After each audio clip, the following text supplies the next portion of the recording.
We'll call the meeting of the Minot City Council to order for today. It is Monday, February 7th, 2022. It is 5:30 in the afternoon. We just ask for the folks in the audience and at the dais here to go ahead and put your electronic devices or cell phones on silent or vibrate, and we'll keep the distractions down to a minimum. As we get going this evening, I just want to make mention that our city manager, Harold Stewart, is joining us by Teams as he's a little bit under the weather and felt it a lot more prudent to be joining us remotely rather than in person. So appreciate Harold for being here, being here on Teams so that we're able to check in with him as needed. Number one is roll call, please. Evans. Here. Janser.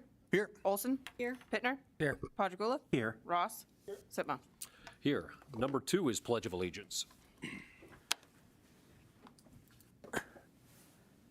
I pledge allegiance to the flag of the United States of America and to the republic for which it stands, one nation, under God, indivisible, with liberty and justice for all. Number three on our agenda this evening, as I begin here on the description here, I do want to make mention we did push executive session to the front as we do have an attorney that is waiting to speak tonight. Typically, we do handle these at the end. This is just being mindful of the hourly fee that attorneys charge and to keep the taxpayer dollars best kept in check here.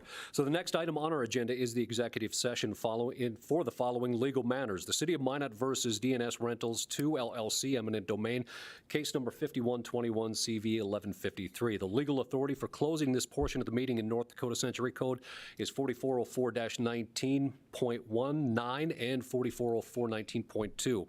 The topic or purpose of this executive session is for one, attorney consultation on an action of public entity which, if held in public, would have the adverse fiscal effect on the entity, and or two, to discuss negotiation strategy and or providing negotiating instructions to its attorneys and other negotiators regarding the City of Minot versus DNS Rentals 2 LLC, which is currently being negotiated, and discussion in an open meeting would have the adverse fiscal effect on the bargaining position of the city. At this time, a motion would be in order to discuss the next topic in executive session rather than in open meeting. Is there such a motion? So moved.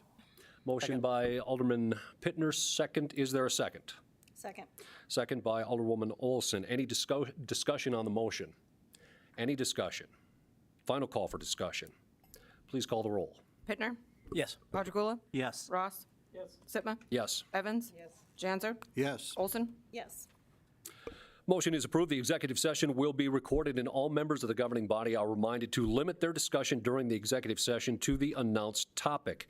Any collective decision, collective commitment, or other final action by the governing body must occur after it reconvenes in an open meeting, unless final action is specifically required by law to be taken during the executive session. The prohibition on taking final action during the executive session does not apply to providing guidance or instruction to our attorney or to negotiator. We will now ask the members of the public who are attending the meeting to leave the room. We anticipate adjourning the executive session and reconvening in the open portion of this meeting at approximately 5:40.